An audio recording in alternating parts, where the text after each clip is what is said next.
taking pictures of your feet can be a business making 6 figures or better.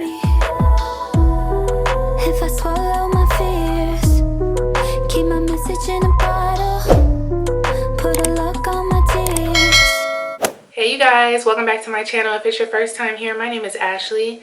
If you're returning, welcome back. So tonight I want to talk to you guys. I just want to have a little heart to heart and nothing too super duper heavy, but we're just gonna chat. So you guys, as the conversations are being had regarding mental health more than ever, I just wanted to talk about a couple of things, and if you can relate to it, let me know. What I want to say is we need to talk more, you guys. We really need to talk more.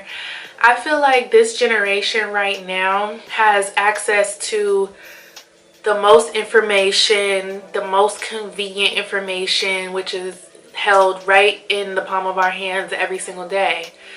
You know, if we're not taking advantage of that, we are seriously doing a disservice to ourselves. And I don't want to sound preachy or like I'm coming down on anybody, because anyone could fit anything that I'm going to tell you, including myself. So I felt like one day I was doing a disservice to myself by not allowing myself to be privy to more information, to more learning. And that just comes with a lot of soul searching and a lot of soul searching, finding out like what's your passion, what it is that makes you truly happy when you think about it, no matter how small you think it is. Or I think social media has showed us over these last couple of years how the smallest thing to some can really turn into something really massive.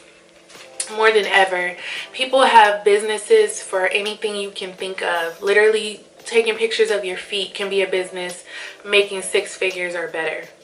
So I think that we have to take advantage of that, because before there wasn't access to computers, there wasn't access to handheld devices, obviously.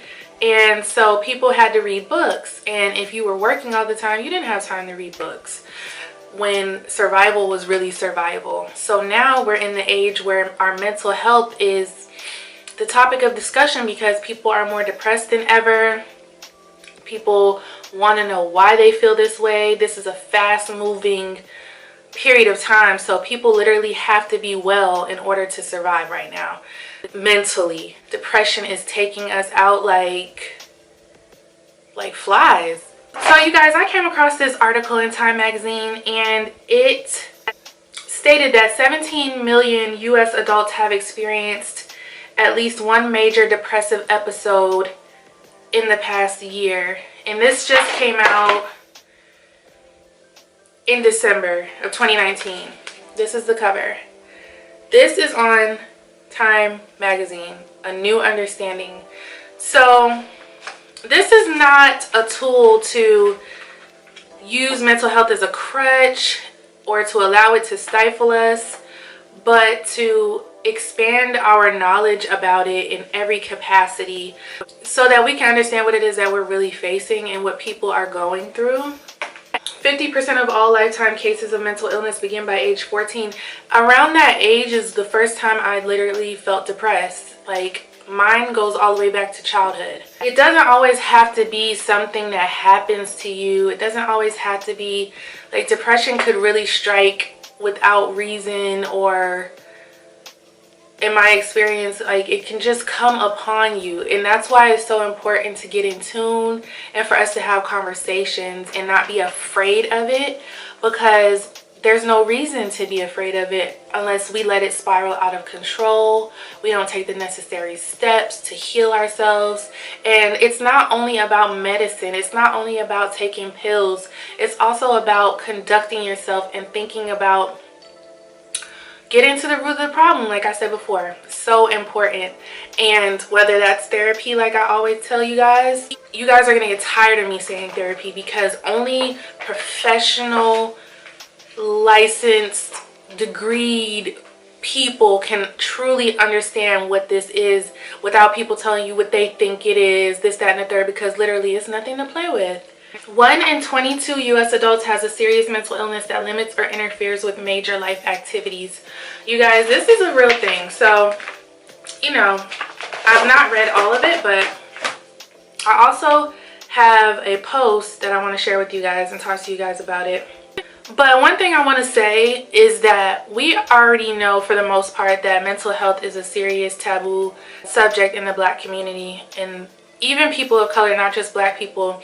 I was watching a video by a Mexican girl. Her name, I think, Life with Yvette, or Yvette XOXO.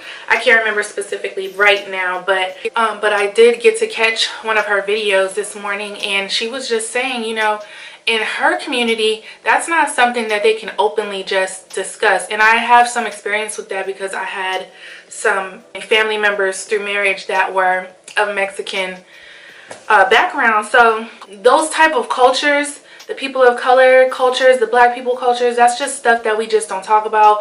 We don't talk about a lot of things. We don't talk about molestation. We don't talk about pedophilia. We don't talk about mental health. We don't talk about those things. But now we need to talk about those things, especially mental health, because it can be passed down through generation to generation. We know more about it now. There's no reason for us not to discuss it.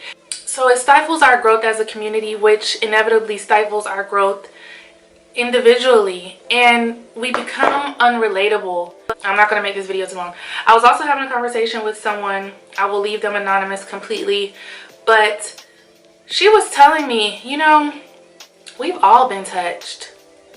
And when you think about it, every single family has someone that has that story, that they've been touched, or they've been looked at inappropriately, or that's there with every family almost. I feel like she said, it was in every family. But it did not click to me until that day, because I was like, and she and I had a very mature conversation. And this is not someone that, I mean, over time, yeah, we've become friends in a way, but we're more so just women, you know what I mean? We've grown to a place where we have these conversations, and it was very interesting because I realized how unrelatable we can be because we don't talk about things. So we think that no one else has experienced what we've experienced, which causes us to be in a little shell and have to deal with all these feelings of guilt, neglect, trauma. These things are not our fault. And it's like we have to go through life harboring all these feelings when they're not our fault. And we don't know how to go and seek help because we feel like something's wrong with seeking help. We don't want to seek help. You know, I brought this upon myself, or because my mom wasn't around, X, Y, and Z happened, and this, all these reasons. But guys, what it comes down to is, okay, you know what? I'm so tired of feeling this way. What can I do about it? And every day is not going to be the best day. I promise you it's not. But when you think about it in terms of this is temporary. So temporary means not forever. Yes, you may have you just may have depression your whole life, but there are things that you can do to get you through it. When you prepare yourself mentally, like, well, I know this is coming at some point, but even if it's a certain time of the month, okay, you know, start preparing yourself. Start putting on your armor. Don't let your life become a prison sentence. Don't do that, because you only get one. And don't write yourself off like that. You have endless opportunities to just be and be happy. It's not easy to get there for everybody, but once you get there, you want it more and more and more and more. It's like an addiction. You won't put yourself in certain situations anymore, or if you have to put yourself in certain situations, in certain encounters, you learn how to better deal with them, so you're not feeling like crap when you leave. You can kind of just, you know what, that person's got some stuff going on. Maybe I won't be around this person again. Maybe because, you know what, we weren't born to be assholes. We weren't born to be messed up individuals. So you know something has happened in someone's life for them to be the way that they are at that particular time. But if you guys ever want me to go more in depth with things or help you get through things, specific things, and I can relate to that, or I can offer some insight, please let me know. The last thing that I want to say to you guys is, okay, so there's a post on Instagram. It says, when people try to tell me that their childhood has nothing to do with who they become as an adult, side eye. Your ego is formed from your childhood and mimics your parent or caretaker. If you have experienced trauma as a child or was raised in a toxic environment, it transcends into your adult life. Don't argue with me on this, straight face emoji. You must do the work and heal from that trauma in order to live your best life as an adult and not pass those same traits onto your kids. Hashtag generational trauma. That message was so impactful to me because I literally was just jotting down the other day, like, you have to want to do the work. You have to want to not feel like crap. You have to want to be stronger than this thing. You have been through so many things in your life, I'm sure, that you didn't think you could even get through, and you got through them. So why let this be the nail in the coffin? And I don't mean, like, no pun intended, but why let this thing be it, your defining factor? Yes, I have mental health issues or mental health illnesses, whatever you want to call it, whatever you want to label it. But you know what? I'm still optimistic that this is not it for me. And I've kind of always had that optimistic spirit. There has been one time in my life where I felt like, you know what? I don't need to be here. As a child, young, like I said, as a preteen. But I kind of think that that was just like a phase, but it's not funny. But guys, I'm gonna tell you this time and time again, and it's not to make you feel bad because everybody reaches different stages of life at different times, obviously, but you have to want better. You have to want to do the work. You have to want to be there for your kids. You have to want to not pass down toxic traits to your kids. If you've done it in the past, guess what? You're here right now. So you had another day to work on it, to just come from a place of love, from a place of understanding, from a place of concern, but not, you know, too much. And you have to remember that it says more about you than it says about the other person if you can't control yourself or your emotions. And so I will close with that. And I really want you guys to receive the message with love as always, and understand that I have been there too, and I have my days and I have my weeks, and I thank God that I still have people that love me and care about me, and even people who I no longer associate with, I know there's still love there, because you cannot hate someone if you never love them. So I will close with that, and I hope you guys enjoy your weekend.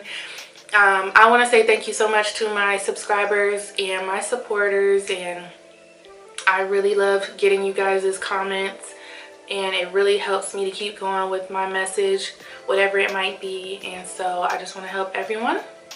And so thank you guys again so much. Make sure you're subscribed to my channel with your post notifications turned on so you don't miss anything. And I feel like there's nothing to cut out of this video, but we'll see. I will talk to you guys later. Bye.